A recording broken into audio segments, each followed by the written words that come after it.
خطوات دهان الشغل القديم بدهان دوكو ذهبي جديد. ده اللي هنتعرف عليه في الفيديو بالتفاصيل من البداية للنهاية بالشرح باستخدام الخامات. أول مرحلة هنتعرف عليها ده المعجون الحديد أو معجون البليو أستر.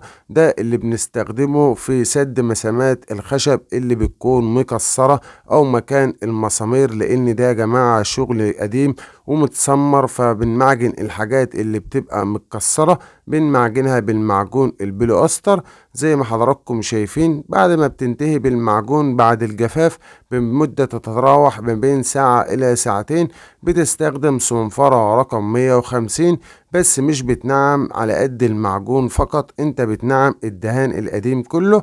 بعد كده بتخش في مرحلة البطانة لتجهيزه لمرحلة التشطيب. بطانة فضي مع بطانة أصفر مع سلفيسر، بتضيفهم مع بعض وبتضيف العلبة دي بتاخد الكيلو، بياخد كيلو تنر. بعد كده بتخش في الرش. البطانة دي يا جماعة بتكون من درجة اللون اللي احنا هنشطب بيه عشان الألوان بتاعتك يعني تكسي معاك وتستر معاك من أول وش. فانت بتبطن بطانة من درجة اللون اللي انت هتشطب بيه، واللون ده قريب من اللون الذهبي، فاحنا بنبطن البطانة اللي قلنا لها لحضراتكم من الفضي والأصفر وبتضيف عليها الذهبي، فبيكون زي ما حضراتكم شايفين كده. بعد كده بتستخدم صنفرة رقم 320 بتنعم المسام او بتنعم الدهان قبل مرحلة التشطيب. نيجي بقى هنا يا جماعة، ده اللون اللي هو الذهبي الدوكو او الشامبين. ده بتستخدم ذهبي وبتضيف عليه فضي، الاتنين بيكونوا ميكس على بعض، فبتتحكم في درجة اللون. يعني عاوز الذهبي اكتر فانت بتزود، او عاوز الفضي اكتر فانت بتزود الفضي. بعد كده الكيلو بياخد كيلو تنر. بعد كده بتخش في الرش. انت لما بتطلع بترش على البطانة اللي احنا عملناها من الاصفر والفضي والسلفيسر، بتطلع ترش فوقها. الشغل بيستر معاك زي ما حضراتكم شايفين اللي انا بشتغل فيه، اللون بيستر معاه على طول، واللي جنبه ده لسه متبطن. يا ريت يا جماعة تدعموني بلايك عشان نستمر معاكم بنشر المزيد. انت متحاولش ان انت ترمي بالرش بتاعك مرة واحدة وش في وش كده، هتلاقي اللون بيستر معاك وبيكسي معاك، والصدفة بتاعة البودرة او بتاعة الدهبي بتكون معاك واضحة، عكس لما بترش وبتكبس مرة واحدة. بتخش على مرحلة الباتينة او مرحلة التلوين. دي انابيب باتينة، النوع اسمها تلانز، ودي يا جماعة ماركة المفتاحين. زيت بذرة الكتان مخصص لتخفيف الباتينة.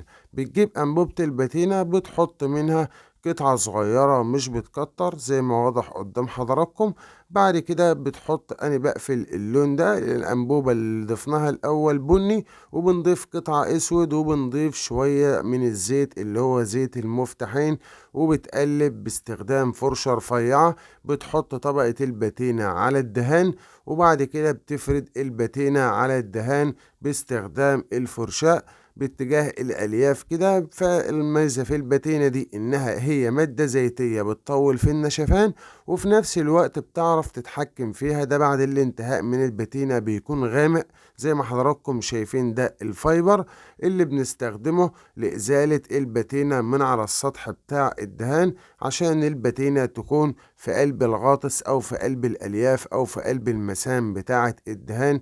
ده بتكون الميزة بتاعة الباتينة. وزي ما حضراتكم شايفين كده الفايبر اللي في ايدي ده، انت بتطلع ان انت بتفرده كده، بتتحكم بالباتينة ان انت مش بتشيلها، انت بتشف الباتينة كده لحد لما توصل للدرجة اللي انت محتاجها. لان زي ما حضراتكم شفتم كده الفايبر بيبقى غامق من كتر الباتينة. ده لازمة الفايبر ان هو بتتخلص من الباتينة اللي على السطح بتاع الدهان، فبتكون الباتينة في قلب الألياف أو في قلب الغاطس زي ما واضح قدام حضراتكم.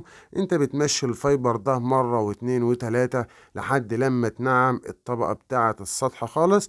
بعد كده بتستخدم قطعة قماش بتنظف العالي اللي هو السطح بتاع الخشب عشان تظهر الباتينة في قلب الغاطس او في قلب المثاني بتاع الخشب زي ما واضح قدام حضراتكم. بعد كده بتثبت بالورنيش اللي هو ورنيش الدوكو الشفاف، وبعد كده بتشطب بيه او بتشطب بالورنيش الفرن على حسب اللمعة اللي انت محتاجها. ده المهم ان بعد مرحلة التشطيب بيكون قدام حضراتكم. دي يا جماعة بودرة ذهب، بودرة فضي. بنجيب البودرة الفضي دي وبنجيب قطعة سفنج صغيرة وبنجيب شوية دوكو فضي من اللي انت بتشطب بيه او ذهبي او شامبين. بتجيب قطعة السفنج بتبلها باللون الذهبي او الشامبين ده، وبتحط البودرة عليها كده وبتبتدي ان انت بتلون الحاجات اللي انت عاوز تلونها. دي الميزة في البودرة ان هي بتكسي معاك على الشغل، عكس لما تكون انت مثلا هترش فبتحتاج تلزق. دي ابسط طريقة ان انت تلون بيها الذهبي او الفضي، فبيكون زي ما قدام حضراتكم كده.